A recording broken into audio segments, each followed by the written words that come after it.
ಪ್ರಿಯ ವೀಕ್ಷಕರೇ, ಇವತ್ತು after a long time political ಸ್ಟೋರಿಯೊಂದನ್ನು ಇಟ್ಕೊಂಡು ನಿಮ್ಮ ಮುಂದೆ ಬಂದಿದ್ದೇನೆ. ಕ್ವೈಟ್ ಇಂಟರೆಸ್ಟ್ ಜೊತೆಗೆ ಒಂದಷ್ಟು ಎಂಟರ್ಟೈನ್ಮೆಂಟ್ ಆಗಿಯೂ ಇದೆ ಈ ಸ್ಟೋರಿ. ಆ ಕಾರಣಕ್ಕೆ ಡೋಂಟ್ ಮಿಸ್ ಇಟ್. ವೀಕ್ಷಕರೇ, ಇದನ್ನು ನಮ್ಮ ದೌರ್ಭಾಗ್ಯ ಎನ್ನಬೇಕೋ ದುರಾದೃಷ್ಟ ಎನ್ನಬೇಕೋ ಗೊತ್ತಾಗ್ತಿಲ್ಲ ನೋಡ್ರಿ. ಇವತ್ತು ರಾಜ್ಯದಲ್ಲಿ ಬಹುಮುಖ್ಯವಾಗಿ ಚರ್ಚೆ ಆಗಬೇಕಿರೋ ವಿಷಯಗಳು ಸಾವಿರದಷ್ಟಿದ್ದರೂ ಅನಗತ್ಯ ಹಾಗೂ ಯಾರಿಗೂ ಬೇಡವಾದ, ಎಲ್ಲಕ್ಕಿಂತ ಹೆಚ್ಚಾಗಿ ಪ್ರಸ್ತುತವೇ ಅಲ್ಲದ ಸಾಕಷ್ಟು ವಿಷಯಗಳ ಬಗ್ಗೆನೇ ಚರ್ಚೆ ಜೋರಾಗಿ ನಡೀತಾ ಇದೆ. ಇದರಿಂದ ಯಾರಿಗೆ ಪ್ರಯೋಜನ ಎನ್ನುವ ಪ್ರಶ್ನೆ ಬಂದರೆ ಸಿಗೋ ಉತ್ತರ ಶೂನ್ಯ. ಅಂತಹುದೇ ಒಂದು ವಿಷಯ ಇವತ್ತು ರಾಜ್ಯವನ್ನು ಕಾಡುತ್ತಿರುವ ಜ್ವಲಂತ ಸಮಸ್ಯೆಗಳನ್ನೇ ಡಮ್ಮಿ ಮಾಡಿ ಅಬ್ಬರಿಸ್ತಿದೆ ನೋಡಿ. ಇದರ ಬಗ್ಗೆ ಮಾತನಾಡೋದ್ರಿಂದ, ಯೋಚಿಸೋದ್ರಿಂದ ಕೇವಲ ಟೈಮ್ ಆ್ಯಂಡ್ ಎನರ್ಜಿ ವೇಸ್ಟ್ ಅನ್ನೋದು ಗೊತ್ತಿದ್ರೂ ಅದೇ ವಿಷಯದ ಬಗ್ಗೆ ಚರ್ಚೆ ಮಾಡೋಕ್ಕೆ ಶುರುವಾಗಿದೆ. ಹೌದು ವೀಕ್ಷಕರೇ, ಆ ಒಂದು ಅನಗತ್ಯ ಹಾಗೂ ಅಪ್ರಸ್ತುತವಾದ ವಿಷಯವೇ ಮಾಜಿ ಸಂಸದ ಮತ್ತು ಹಾಲಿ ಶಾಸಕರ ನಡುವೆ ತಾರಕಕ್ಕೆ ಏರಿರುವ ವಾಕ್ಸಮರ, ಕೆಸರ ಚಾಟ, ಪರಸ್ಪರ ನಿಂದನೆ ಹಾಗೂ ತೇಜೋವಧೆ. ರಾಜಕೀಯದಿಂದ ಆರಂಭವಾದ ಇದೆಲ್ಲವೂ ವ್ಯಕ್ತಿಗತ ನೆಲೆಗಟ್ಟಿಗೆ ಬಂದು ನಿಂತಿರೋದು ದುರಂತ. ಹಿಂದೆಲ್ಲ ಏಕೆ, ಈ ಕ್ಷಣದವರೆಗೂ ಅದೆಷ್ಟೋ ರಾಜಕಾರಣಿಗಳು ಕೇವಲ ರಾಜಕೀಯದ ಕಾರಣಕ್ಕೆ ಎಷ್ಟೇ ಕಾಲೆಳೆದುಕೊಂಡ್ರು, ಬೈದಾಡಿಕೊಂಡ್ರು, ಎದುರಿಗೆ ಸಿಕ್ಕರೆ ಎಲ್ಲವನ್ನ ಮರೆತು ಪರಸ್ಪರ ಹಸ್ತಲಾಘವ ಮಾಡಿ ಸಂತೋಷದಿಂದ ಮಾತನಾಡಿಸುವ ಸೌಜನ್ಯ ಮತ್ತು ಹೃದಯವಂತಿಕೆಯನ್ನ ಈಗಲೂ ಉಳಿಸ್ಕೊಂಡಿದ್ದಾರೆ. ಅದೆಲ್ಲವೂ ರಾಜಕೀಯದ ಚೌಕಟ್ಟಿನಲ್ಲೇ ಆರಂಭಗೊಂಡು ಅಲ್ಲೇ ಮುಗಿದೋಗ್ತದೆ ಬಿಡಿ. ಆದರೆ ಇವರಿಬ್ಬರ ನಡುವೆ ಹತ್ಕೊಂಡಿರುವ ಬೆಂಕಿ ಇದೆಯಲ್ಲ, ಅದು ಮಾತ್ರ ಸದ್ಯಕ್ಕೆ ಶಮನವಾಗುವಂಗೆ ಕಾಣ್ತಾ ಇಲ್ಲ. ಇನ್ನೊಂದು ವಿಚಾರ ಗೊತ್ತಾ, ಅವರಿಬ್ಬರ ಬೆಂಬಲಕ್ಕೆ ಅವರ ಪಕ್ಷಗಳ ಲೀಡರ್ಸೇ ಬರುತ್ತಿಲ್ಲ. ಅದು ತೀರಾ ಅವರಿಬ್ಬರ ಖಾಸಗಿ ವಿಚಾರ ಎನ್ನುವ ಕಾರಣಕ್ಕೆ ಅವರು ಎಂಟ್ರಿ ಆಗಿಲ್ಲ ಎನ್ನುವುದು ಸದ್ಯಕ್ಕೆ ಸಮಾಧಾನದ ಸಂಗತಿ. ಇಡೀ ರಾಜ್ಯವೇ ಆ ಇಬ್ಬರು ರಾಜಕಾರಣಿಗಳ ನಡುವೆ ಹತ್ಕೊಂಡಿರುವ ಬೆಂಕಿಯಲ್ಲಿ ತಮ್ಮ ಮೈಯನ್ನ ಬೆಚ್ಚಗೆ ಮಾಡ್ಕೊಳ್ತಿದೆ. ಪುಕ್ಕಟೆ ಎಂಟರ್ಟೈನ್ಮೆಂಟ್ ತೆಗೆದುಕೊಳ್ತಾ ಇದೆ. Let's enjoy. ಒಬ್ಬ ಮಾಜಿ ಸಂಸದ ಒಂದಲ್ಲ ಎರಡು ಬಾರಿ ರಾಜ್ಯದ ಅತ್ಯಂತ ಸುಸಂಸ್ಕೃತ ಜಿಲ್ಲೆ ಎನಿಸಿಕೊಳ್ಳೋ ಮೈಸೂರನ್ನ ಪ್ರತಿನಿಧಿಸಿದ್ದಾರೆ. ಇಂದು ಆತ ಆಡ್ತಿರೋ ರೀತಿಗೆ ಯಾಕಾದರೂ ಈತನನ್ನು 2 ಬಾರಿ ಆರಿಸಿ ಕಳುಹಿಸಿದ್ವೋ ಎಂದು ಜನ ತಮಗೆ ತಾವೇ ಹಿಡಿಶಾಪ ಹಾಕೊಳ್ತಿರ್ಬೋದೇನೋ. ಹೆಸರು ಪ್ರತಾಪ್ ಸಿಂಹ. ಇನ್ನೊಬ್ಬ ದಿಢೀರ್ ಉದ್ಭವವಾದ MLA ಪ್ರದೀಪ್ ಈಶ್ವರ್, ಚಿಕ್ಕಬಳ್ಳಾಪುರ ಕ್ಷೇತ್ರದ ಕಾಂಗ್ರೆಸ್ನ ಹಾಲಿ MLA. ಪ್ರಭಾವಿ ರಾಜಕಾರಣಿ ಡಾಕ್ಟರ್ ಸುಧಾಕರ್ ಅವರನ್ನು ಸೋಲಿಸಿದ್ರು ಎನ್ನುವುದನ್ನು ಬಿಟ್ಟರೆ ಬೇರೆ ಯಾವ ಐಡೆಂಟಿಟಿಯೂ ಇವರಿಗಿಲ್ಲ. ಸಿನಿಮಾ ಕ್ರೇಜ್ ಅಂಡ್ ಕಯಾಲಿ ಇರೋ ಚಿಕ್ಕಬಳ್ಳಾಪುರ ಜನರನ್ನ ತನ್ನ ಫಿಲ್ಮಿ ಡೈಲಾಗ್ಗಳಿಂದ ರಮಿಸಿ ಗೆದ್ದು ಬಂದಿದಷ್ಟೇ ಇವರ ಹೆಗ್ಗಳಿಕೆ. ಜವಾಬ್ದಾರಿ ಇಲ್ಲದ ಚೈಲ್ಡ್ ಅಂತೆ ಆಡುತ್ತಿರುವ ಪ್ರದೀಪ್ ಈಶ್ವರ್ನ ಸ್ಥಿತಿ ಕಂಡು ಪ್ರತಾಪರನ್ನು ಗೆಲ್ಲಿಸಿದ ಮೈಸೂರು ಜನತೆಯ ಹಾಗೆ ತಾವು ಮಕ್ಕಾರ್ ಆಗೋದ್ವಾ ಎಂದು ಚಿಕ್ಕಬಳ್ಳಾಪುರದ ಮಂದಿ ಕೂಡ ಕೈ ಕೈಹಿಸ್ಕೊಳ್ತಿರಬಹುದೇನೋ.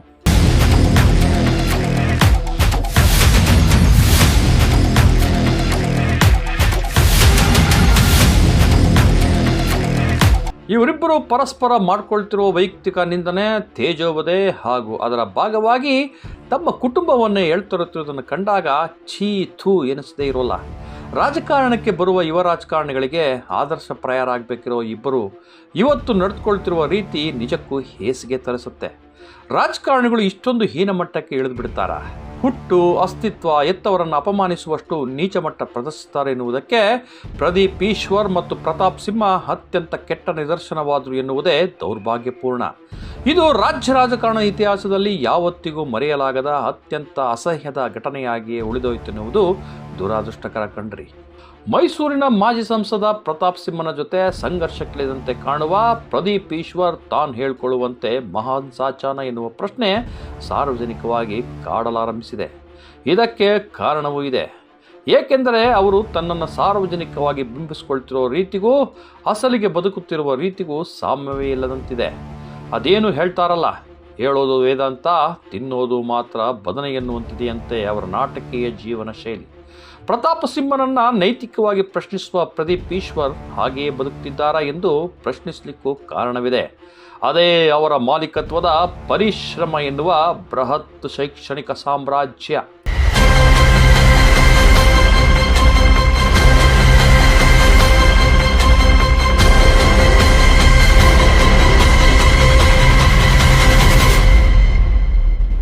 ಜಗತ್ತಿನ ಮುಂದೆ ತಾನೊಬ್ಬ ಮಹಾಮೇಧಾವಿ, ತಾನೇ ಬುದ್ಧಿವಂತ, ತನ್ನ ನಿಯತ್ತು ಮತ್ತೊಬ್ಬನಿಗೆ ಇಲ್ಲವೇನೋ ಎನ್ನುವ ರೇಂಜ್ನಲ್ಲಿ ಮಾತನಾಡುವ ಪ್ರದೀಪ್ ಈಶ್ವರ್ ನಿಜಕ್ಕೂ ಅವರೇ ಹೇಳುವಂತೆ ನಿಯತ್ತಾಗಿದ್ದಾರಾ?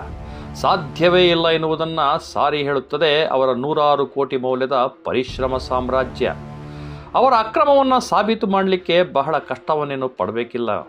ಅದಕ್ಕಾಗಿ ಎಲ್ಲೋ ಹುಡ್ಕೊಂಡು ಹೋಗಬೇಕಾಗಿಲ್ಲ. ಹಂಗೈ ಹುಣ್ಣಿಗೆ ಕನ್ನಡಿ ಏಕೆ ಎನ್ನುವಂತೆ ಅವರ ಎದುರಲ್ಲೇ ಇದೆ. ಇದನ್ನು ಪ್ರದೀಪ್ ಈಶ್ವರ್ ನಿರಾಕರಿಸಲು ಸಾಧ್ಯವೇ ಇಲ್ಲ.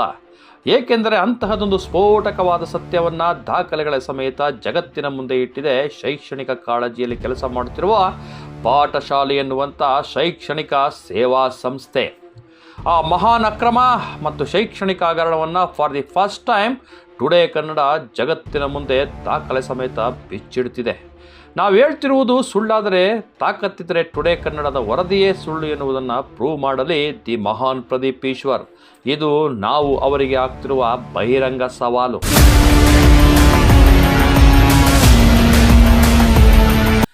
ಚಿಕ್ಕಬಳ್ಳಾಪುರ ಕ್ಷೇತ್ರದ ಕಾಂಗ್ರೆಸ್ ಶಾಸಕ ಪ್ರದೀಪ್ ಈಶ್ವರ್ ಒಬ್ಬ ಅತ್ಯದ್ಭುತ ಮಾತುಗಾರ. ಮಾತಿನಲ್ಲೇ ಮೋಡಿ ಮಾಡಬಲ್ಲ ಅಯಸ್ಕಾಂತೀಯ ಶಕ್ತಿ ಅವರಲ್ಲಿದೆ. ಅದನ್ನೇ ಬಂಡವಾಳ ಮಾಡಿಕೊಂಡು ಪರಿಶ್ರಮ ಎನ್ನುವಂಥ ಸಂಸ್ಥೆಯನ್ನು ಹೆಸರೇ ಸೂಚಿಸುವಂತೆ ಕಟ್ಟಿ ಬೆಳೆಸಿದ್ದು ಕಡಿಮೆ ಸಾಧನೆ ಏನಲ್ಲ. ಕರ್ನಾಟಕದಾದ್ಯಂತ ಪರಿಶ್ರಮದ ಹೆಸರು ಫೇಮಸ್ ಆಗುವಂತೆ ಮಾಡಿದ್ದು ಕನ್ನಡಿಗರು ಹೆಮ್ಮೆ ಪಡಲೇಬೇಕಾದ ವಿಷಯ. ಆ ಎಲ್ಲ ವಿಷಯಗಳ ಬಗ್ಗೆ ಎಲ್ಲರಂತೆ ಟುಡೇ ಕನ್ನಡಕ್ಕೂ ಹೆಮ್ಮೆ, ಅಭಿಮಾನವಿದೆ. ಕನ್ನಡದ ನೆಲದಲ್ಲಿ ಅನ್ಯ ಭಾಷೆಯ ಶಿಕ್ಷಣ ಸಂಸ್ಥೆಗಳೇ ಅಬ್ಬರಿಸುತ್ತಿರುವ ಸಂದರ್ಭದಲ್ಲಿ ಪರಿಶ್ರಮದಂಥ ಸಂಸ್ಥೆಯೊಂದನ್ನು ಈ ಮಟ್ಟಕ್ಕೆ ಬೆಳೆಸಿದ್ದಾರೆಂದರೆ ಅದೇನು ಕಡಿಮೆ ಸಾಧನೆನ? No chance. ಆದರೆ ಅದನ್ನೆಲ್ಲ ನಿಯತ್ತಾಗಿ ಮಾಡಿದ್ದಿದ್ರೆ ಯಾರದೇ ವಿರೋಧ, ಆಕ್ಷೇಪ ಇವತ್ತು ಇರ್ತಿರಲಿಲ್ಲ. ಆರಂಭದಲ್ಲಿ ಎಲ್ಲವನ್ನು ನಿಯತ್ತಾಗಿ ಮಾಡಿದ ಪ್ರದೀಪ್ ಈಶ್ವರ್ ಹಣದಾಸೆಗೆ ಬಿದ್ದು ನಂತರ ಅನುಸರಿಸಿದ ಶಾರ್ಟ್ ಕಟ್ ಇದೆಯಲ್ಲ, ಅದು ಮಾತ್ರ ಪ್ರಶ್ನಾರ್ಹ ಅಷ್ಟೇ ಅಲ್ಲ, ಖಂಡನೀಯ ಕೂಡ. ಇದನ್ನೆಲ್ಲ ಪಾಠಶಾಲೆ ದಾಖಲೆ ಸಮೇತ ಕಲೆ ಹಾಕಿ ಕಾನೂನಾತ್ಮಕ ಹೋರಾಟ ಕೂಡ ಮಾಡ್ತಿದೆ. ಪರಿಶ್ರಮದ ವಿರುದ್ಧ ಇರುವ ಅಕ್ರಮದ ದೂರೇನು? ನಾನು ಅಪ್ಪ ಅಮ್ಮನ ಪ್ರೀತಿಯಿಂದ ವಂಚಿತನಾದ ಅನಾಥ ಮಗ. ನನ್ನಪ್ಪ ಅಮ್ಮ ಸಣ್ಣವನಿರುವಾಗಲೇ ತೀರ್ಕೊಂಡ್ಬಿಟ್ರು. ಕಷ್ಟಪಟ್ಟು ಬಿಡದೆ ಪುಡಿಗಾಸಿನ ಜೊತೆಗೆ ಹಸಿವು ಛಲದ ಜೊತೆಗೆ ಬೆಂಗಳೂರಿಗೆ ಬಂದೆ. ನನಗೆ ಬಂಡವಾಳದಂತಿದ್ದ ಮಾತುಗಾರಿಕೆಯ ಜೊತೆಗೆ ಬುದ್ಧಿವಂತಿಕೆ ಬೆರೆಸಿ ಉಪನ್ಯಾಸವನ್ನೇ ಸೀರಿಯಸ್ ಆಗಿ ತೆಗೆದುಕೊಂಡೆ. ಬೆರಳೆಣಿಕೆಯ ವಿದ್ಯಾರ್ಥಿಗಳನ್ನು ಇಟ್ಕೊಂಡು ಆರಂಭಿಸಿದ ಪರಿಶ್ರಮ ಇವತ್ತು 800 ಕೋಟಿ ಮೌಲ್ಯದ ಸಾಮ್ರಾಜ್ಯವಾಗಿ ಬೆಳೆದಿದೆ. ನನ್ನಂತೆಯೇ ಮಕ್ಕಳು ಆಗಬೇಕೆನ್ನುವುದೇ ನನ್ನ ಆಸೆ ಗುರು ಎಂದೆಲ್ಲ ಹೇಳುವುದನ್ನು ಕರ್ನಾಟಕ ಅತ್ಯಂತ ಸೌಜನ್ಯತೆಯಾಗಿ ನೋಡಿತಲ್ಲದೆ ಈತನಲ್ಲೇನೋ ಫೈರ್ ಇದೆ ಕಣ್ರಿ ಎಂದ್ಕೊಂಡು ಸಪೋರ್ಟ್ ಮಾಡ್ತು. ಅದರಲ್ಲೂ ಚಿಕ್ಕಬಳ್ಳಾಪುರದ ಮಂದಿಯಂತೂ ನಮ್ಮ ಹುಡುಗ ಎಂಬ ಅಭಿಮಾನದಲ್ಲಿ ಡಾಕ್ಟರ್ ಸುಧಾಕರ್ ಅವರಂಥ ಘಟಾನುಘಟೆಯನ್ನೇ ಮಣ್ಣು ಮುಕ್ಕಿಸಿ ಈತನನ್ನು ಗೆಲ್ಲಿಸಿಯೇ ಬಿಟ್ಟರು. ಕ್ಷೇತ್ರದಲ್ಲಿ ಪ್ರದೀಪ್ ಈಶ್ವರ್ ಕೆಲಸದ ಬಗ್ಗೆ ಒಳ್ಳೆಯ ರೀತಿಯ ಮಾತುಗಳು ಇವೆ, ಹಾಗೆಯೇ ನೆಗೆಟಿವ್ ಆದಂಥ ಟಾಕ್ಸು ಇವೆ. ಅದನ್ನೆಲ್ಲ ಸೈಡ್ಗೆ ಇಟ್ಟು ಬಿಡೋಣ. ಅವರ ವರ್ಕಿಂಗ್ ಪರ್ಫಾರ್ಮೆನ್ಸನ್ನು ಜನ ಮುಂದಿನ ಚುನಾವಣೆಯಲ್ಲಿ ಡಿಸೈಡ್ ಮಾಡಿ ಅವರೇ ತೀರ್ಪು ಕೊಡ್ತಾರೆ.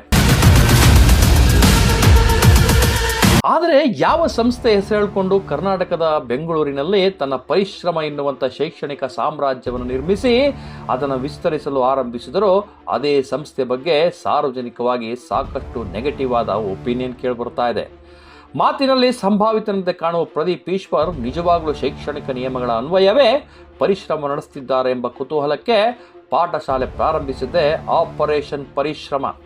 ಒಂದೊಂದೇ ಸಂಗತಿಗಳನ್ನು ಬಗೆಯುತ್ತಾ ಹೋದಂತೆಲ್ಲ ಬಯಲಾಗ್ತಾ ಬಂದ ಸಂಗತಿಗಳು ನಿಜಕ್ಕೂ ಬೆಚ್ಚಿ ಬೀಳಿಸುವಂತಿದ್ವು.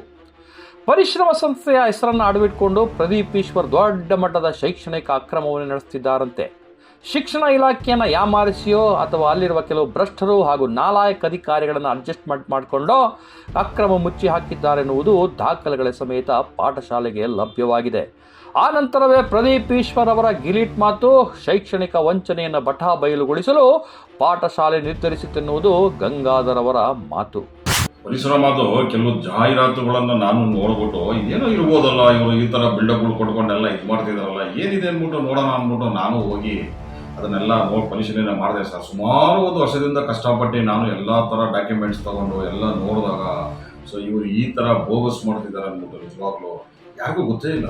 ಆ ಥರ ಬೋಗಸ್ 14 ಸೆಂಟ್ರ್ ಇದೆ ನೋಡಿ, ಉತ್ತರಹಳ್ಳಿಯಿಂದ ಕೆಂಗೇರಿವರೆಗೂ ಒಂದು ಬಿಲ್ಡಿಂಗ್ ಒಂದು ಪರ್ಮಿಷನ್ ತೊಗೊಂಡಿಲ್ಲ ಸರ್.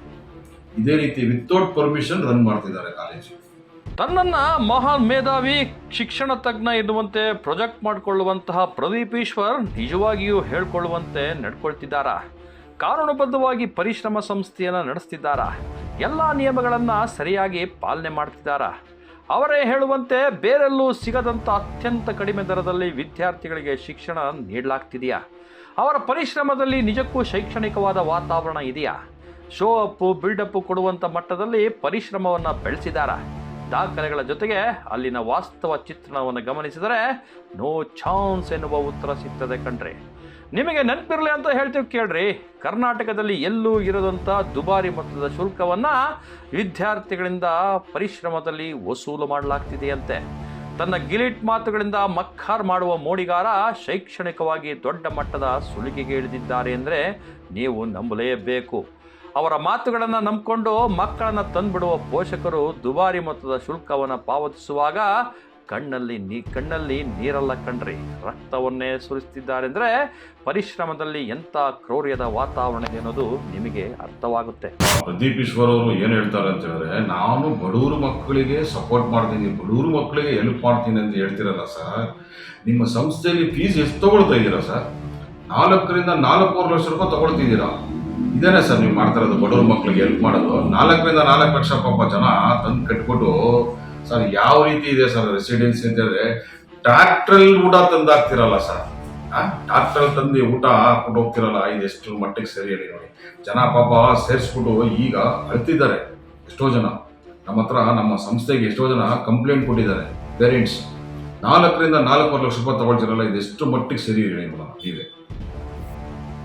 ಪ್ರದೀಪ್ ಈಶ್ವರ್ ಅವರ ಪರಿಶ್ರಮ ಸಂಸ್ಥೆ ಮೇಲೆ ಇರುವ ಗಂಭೀರ ಆಪಾದನೆಗೆ ಅವರು ನಿರ್ಮಿಸಿ ವಿಸ್ತರಿಸಿರುವ ಪರಿಶ್ರಮ ಸಾಮ್ರಾಜ್ಯವೇ ನಿಯಮ ಬಾಹಿರ ಎನ್ನುವುದು. ಇದನ್ನು ಕೇವಲ ಬಾಯಿ ಮಾತಿಗೆ ಹೇಳ್ತಿಲ್ಲವಂತೆ, ವಿತ್ ಫ್ಯಾಕ್ಟ್ಸ್ ಆ್ಯಂಡ್ ಫಿಗರ್ಸ್ ಹೇಳ್ತಿದ್ದಾರಂತೆ ಗಂಗಾಧರ್. ಏಕೆಂದರೆ ಪದವಿ ಪೂರ್ವ ಶಿಕ್ಷಣ ಇಲಾಖೆ ಕದವನ್ನು ಹತ್ತಿರ 1 ವರ್ಷದಿಂದಲೂ ತಟ್ಟಿ ತನ್ನ ನಿರಂತರ ಹೋರಾಟದಿಂದ ಎಲ್ಲ ದಾಖಲೆ ಕ್ರೋಢೀಕರಿಸಿ ಪಾಠಶಾಲೆ ಶಿಕ್ಷಣ ಇಲಾಖೆಗೆ ದೂರು ಸಲ್ಲಿಸಿದೆ. ಇಲ್ಲ, ಏನೂ ಆಗಿಲ್ಲ ಎನ್ನುವುದೇ ಆದರೆ ಪ್ರದೀಪ್ ಈಶ್ವರ್ ಸಾರ್ವಜನಿಕವಾಗಿ ಅದನ್ನು ಪ್ರೂವ್ ಮಾಡಲಿ ಎಂದು ಸವಾಲಾಗ್ತಾರೆ ಗಂಗಾಧರ್. ಬಹುಶಃ ಇವರು ಶಿಕ್ಷಣ ಇಲಾಖೆಯಲ್ಲಿ ಎಲ್ಲ ರೀತಿ ಇವರು ಪರ್ಮಿಷನ್ ತಗೊಂಡು ಮಾಡಿದರೆ ಬಹುಶಃ ತುಂಬ ಚೆನ್ನಾಗಿರ್ತಿತ್ತು. ಈಗ ನೋಡಿ, ಏನು ಇಲ್ದಿರೇ ಇವರು ಅವರೇ ಹೇಳ್ಕೊಳ್ತಾರೆ 800 ಕೋಟಿ ಒಡೆಯ. ನಾನು ಕೇವಲ ಒಂದು ವರ್ಷದಲ್ಲಿ ಇವರು 800 ಕೋಟಿ ಒಡೆಯ ಆಗಿದ್ದಾರೆ ಅಂತ ಹೇಳಿದ್ರೆ, ಇದೇ ರೀತಿ ಎಲ್ಲ ಪರ್ಮಿಷನ್ ತಗೊಂಡು ನೀವು ಮಾಡಿದ್ರೆ ಬಹುಶಃ ನನಗೇನೋ ಒಂದು 2,000 ಕೋಟಿ ಮಾಡ್ಬೋದಾಯ್ತು ಅನ್ಸುತ್ತೆ ಸರ್. ಯಾಕಂದ್ರೆ ಹಾಗಾದರೆ ಪರಿಶ್ರಮದ ಅಕ್ರಮ ಏನು ಎನ್ನುವುದಾದರೆ, ಮಹಾನುಭಾವ ಪ್ರದೀಪ್ ಈಶ್ವರ್ ಪರಿಶ್ರಮ ನಡೆಸಲು ಪಡೆದ ಅನುಮತಿಯ ಒಂದಾದರೆ ಅದನ್ನು ನಡೆಸ್ತಿರೋದೇ ಇನ್ನೊಂದು ರೀತಿಯಂತೆ. ದಾಖಲೆಗಳೇ ಹೇಳುವಂತೆ ಕೇವಲ ಒಂದು ಕಡೆ ಕಾಲೇಜ್ ನಡೆಸೋದಕ್ಕೆ ಪರ್ಮಿಷನ್ ಪಡೆದಿರೋದನ್ನು ಬಿಟ್ಟರೆ ಉಳಿದೆಡೆಯಲ್ಲೆಲ್ಲ ಅವರು ಪರ್ಮಿಷನ್ ಪಡೆದಿರೋದು ಟ್ಯೂಷನ್ ಸೆಂಟರ್ ನಡೆಸಲಿಕ್ಕೆ ಮಾತ್ರ. ದಾಖಲೆಗಳ ಪ್ರಕಾರವೇ ಬೆಂಗಳೂರಿನ ಉಲ್ಲಾಳು ಸಮೀಪದ ಮಲ್ಲತ್ತಹಳ್ಳಿ ಬಳಿ ಮಾತ್ರ ಕಾಲೇಜಿಗೆ ಪರ್ಮಿಷನ್ ಪಡೆಯಲಾಗಿದೆ. ಆದರೆ ಈ ಮಹಾನುಭಾವ ಟ್ಯೂಷನ್ ಸೆಂಟರ್ಗಳು ನಡೆಯುತ್ತಿರುವ ಕಡೆಯಲ್ಲೆಲ್ಲ ಕಾಲೇಜಿನ ಬೋರ್ಡ್ ಹಾಕಿ ಅಡ್ಮಿಷನ್ ಮಾಡ್ಕೊಳ್ತಿದ್ದಾರಂತೆ. ವಿದ್ಯಾರ್ಥಿಗಳನ್ನು ಈ ರೀತಿ ಸೆಳೆಯುತ್ತಿರೋದು ಮೋಸವಲ್ಲವೇ? ಪ್ರದೀಪ್ ಈಶ್ವರ್ ನಿಜಕ್ಕೂ ನಿಯತ್ತಿನ ಮನುಷ್ಯ ಆಗಿದ್ದರೆ ಏಕೆ ಈಗ ಅಕ್ರಮವಾಗಿ ಹೆಚ್ಚುವರಿ ಸೆಂಟರ್ ನಡೆಸಬೇಕಿತ್ತು? ಅಕ್ರಮವಾಗಿ ಕಾಲೇಜ್ ಬೋರ್ಡನ್ನು ಹಾಕಬೇಕಿತ್ತು. ಅವರು ನಡೆಸ್ತಿರೋ ಬಹುತೇಕ ಟ್ಯೂಷನ್ ಸೆಂಟರ್ಗಳು ಹಾಗೂ ಕಾಲೇಜುಗಳಿಗೆ ಅನುಮತಿಯನ್ನೇ ಪಡೆದಿಲ್ಲ ಎನ್ನುವುದು ಪಾಠಶಾಲೆ ಮಾಡ್ತಿರುವಂಥ ಮತ್ತೊಂದು ಗಂಭೀರ ಆಪಾದನೆ. ಕೆಲವೇ ವರ್ಷಗಳಲ್ಲಿ 800 ಕೋಟಿ ಒಡೆಯ ಹೇಗೆ ಸಾಧ್ಯ? ಪ್ರದೀಪ್ ಈಶ್ವರ್ ಈ ಮಟ್ಟಕ್ಕೆ ಬೆಳೆದಿದ್ದು ಒಂದು ಸಾಧನೆಯೇ ಸರಿ. ಆತ ಶ್ರಮಜೀವಿ, ಅಂದುಕೊಂಡಿದ್ದನ್ನು ಸಾಧಿಸುವವರೆಗೂ ವಿರಮಿಸದ ಜಾಯಮಾನದ ವ್ಯಕ್ತಿ, ಅಸಾಧಾರಣ ಬುದ್ಧಿವಂತ, ಹೆಚ್ಚಾಗಿ ಒಬ್ಬೊಳ್ಳೆಯ ಬಿಸ್ನೆಸ್ ಮ್ಯಾನ್. ಇದೆಲ್ಲವೂ ಸೇರಿಕೊಂಡೇ ಆತ ಪರಿಶ್ರಮ ಎನ್ನುವ ಸಂಸ್ಥೆ ಹುಟ್ಟುಹಾಕಿ ಕೆಲವೇ ವರ್ಷಗಳಲ್ಲಿ ಎಲ್ಲರನ್ನ ತನ್ನತ್ತ ಸೆಳೆದುಕೊಂಡ. ಪರಿಶ್ರಮ ಟ್ಯೂಷನ್ ಸೆಂಟರ್ಗಳನ್ನು ಆರಂಭಿಸಿ ಕೆಲವೇ ವರ್ಷಗಳಲ್ಲಿ ಆಗರ್ಭ ಶ್ರೀಮಂತರಾಗಿ ಹೋದರು. ವಿಷ್ಣುವರ್ಧನ್ ಸಮಾಧಿ ಇರುವ ಅಭಿಮಾನ್ ಸ್ಟುಡಿಯೋದ ಉತ್ತರಹಳ್ಳಿಯಲ್ಲಿ 1 ಸಂಖ್ಯೆಯಲ್ಲದ ಪರಿಶ್ರಮ ಇವತ್ತು ಅದೇ ಉತ್ತರಹಳ್ಳಿಯಲ್ಲಿ 1ರಲ್ಲಿ 10ಕ್ಕೂ ಹೆಚ್ಚು ಬ್ರಾಂಚಸ್ ಹೊಂದಿದೆ ಎನ್ನುವುದು ಕಡಿಮೆ ಮಾತ. ಕೈಯಲ್ಲಿ ಹಣವಿಲ್ಲದೆ ಅವರಿವರ ಕೈ ಕಾಲಿಡಿದು ಒಂದು ಪುಟ್ಟ ಕೋಣೆಯಲ್ಲಿ ಆರಂಭಿಸಿದ ಪರಿಶ್ರಮ ಇವತ್ತು ಕಡಿಮೆ ಎಂದರೂ ಸುಮಾರು 800 ಕೋಟಿಗೆ ತೂಗ್ತದೆ. ಇಷ್ಟೊಂದು ಆಸ್ತಿಯನ್ನು ಆತ ಸಂಪಾದಿಸಿದರ ಬಗ್ಗೆ ಯಾರ ಆಕ್ಷೇಪವೂ ಇಲ್ಲ. ಆದರೆ ಅದಕ್ಕಾಗಿ ಹಿಡಿದ ಅಡ್ಡದಾರಿ, ಉಲ್ಲಂಘಿಸಿದ ಇಲಾಖೆಯ ನಿಯಮಗಳು, ವಿದ್ಯಾರ್ಥಿಗಳು ಹಾಗೂ ಪೋಷಕರನ್ನು ವಂಚಿಸಿದ ರೀತಿ ಇದೆಯಲ್ಲ, ಅದು ಮಾತ್ರ ಖಂಡಿತ ಸರಿಯಲ್ಲ.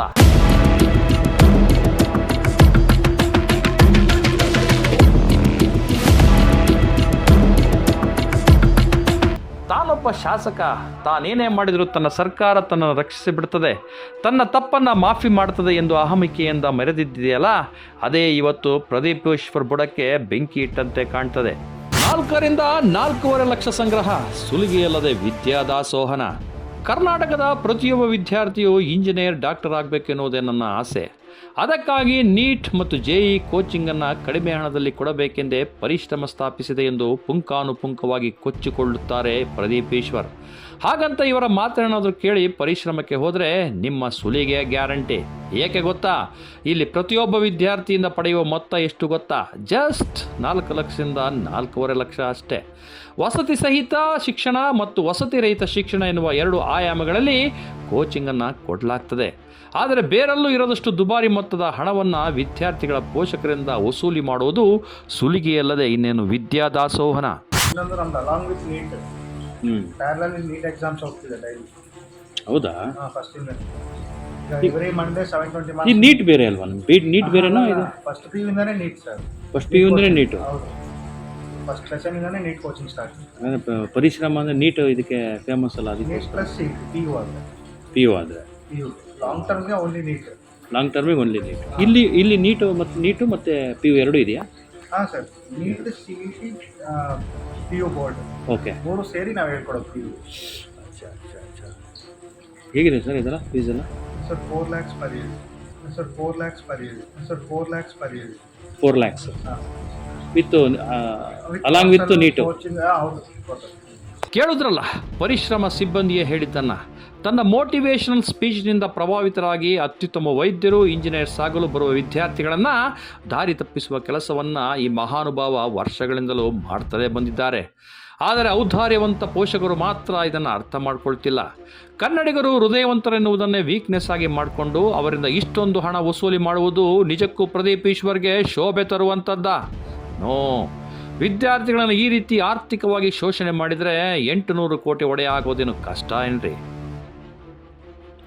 3 ಬಾರಿ ನೋಟಿಸ್ ಜಾರಿ, ಒಮ್ಮೆಯೂ ಪ್ರತಿಕ್ರಿಯಿಸಿಲ್ಲ.